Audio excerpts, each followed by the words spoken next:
Hello everyone, আসসালামু আলাইকুম। কেমন আছেন সবাই? আশা করি সবাই অনেক ভালো আছেন। তো আমি আমার ননদের ক্ষীর খাওয়ানো অনুষ্ঠানের ভিডিও আপনাদের দিয়েছি, এমনকি মেহেন্দি তোলার মানে ভিডিওটাও দিয়েছি। তো আজকে আমি আপনাদের সামনে নিয়ে চলে এসেছি আমার ননদের বিয়ের ভিডিও। তো গতকাল রাতে সবাই মিলে ক্ষীর খাইয়েছিলাম এবং আজকে সকালেও মেহেদি তোলার অনুষ্ঠানটা করা হয়েছে। অনেক মজা হয়েছিল। তো আমার এই ভিডিওটা দেখার আগে প্লিজ একটা লাইক দিয়ে ভিডিওটা দেখা শুরু করবেন, কেননা আপনাদের লাইক আমাকে উৎসাহ করবে। আর যদি আমার চ্যানেলে নতুন হয়ে থাকেন তাহলে প্লিজ সাবস্ক্রাইব করে পাশে থাকবেন। তো আমরা সবাই মিলে ক্ষীর খাওয়ার অনুষ্ঠানে অনেক মজা করেছি। ক্ষীর খাওয়ার অনুষ্ঠানে কিন্তু একটা বিয়ের সবচেয়ে বেশি মজার অনুষ্ঠান, আমাদের এলাকাতে এরকম মনে হয়। তো আমি আমার ননদ এবং ননদের স্বামীকে ক্ষীর খাইয়েছিলাম। সেটার ভিডিওটা তো গতকালকে দেখিয়েছি, আজকেও আপনাদের কিছু দেখিয়ে দিলাম।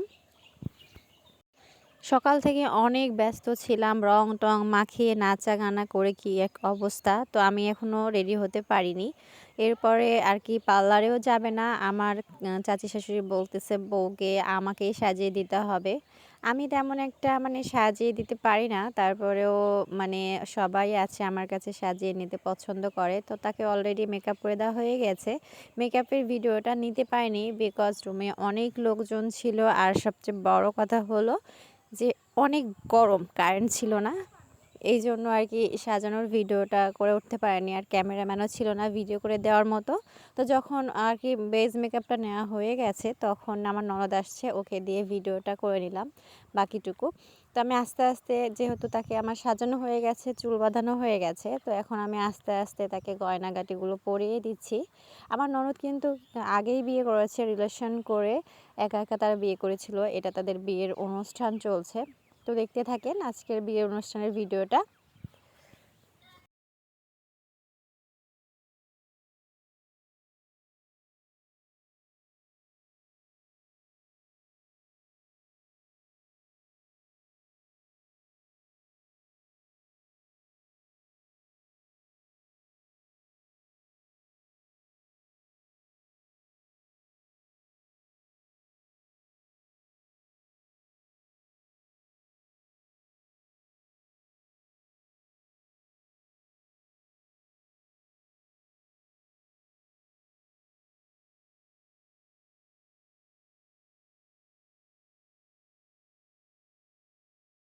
বউকে কিন্তু সাজার পরে অনেক কিউট লাগছিল, কি বলবো, মাশাল্লাহ, নজর যেন না লাগে।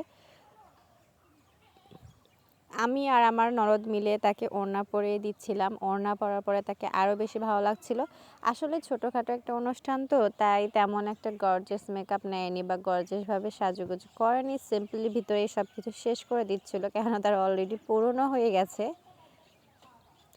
তারপরে কিন্তু বউকে অনেক কিউট লাগছিল।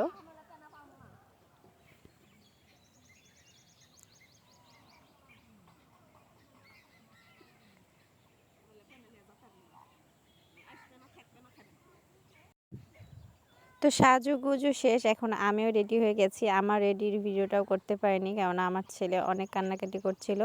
এখানে আমরা সবাই খাওয়া দাওয়ার জন্য বসে আছি, সবাই খাওয়া দাওয়া করব। তো অলরেডি একদল বসে গেছে খেতে, তাই আমরা এখনও বসতে পারিনি। তো আমরা এখানে সবাই মিলে বসেছিলাম, বসে সবাই মিলে সেলফি নিচ্ছিলাম, ফটোশ্যুট করছিলাম। যে এই সবগুলো হলো আমার ননদ, তাদের সবাইকে অনেক সুন্দর লাগছে। আমি সবাইকে সাজিয়ে দিয়েছি।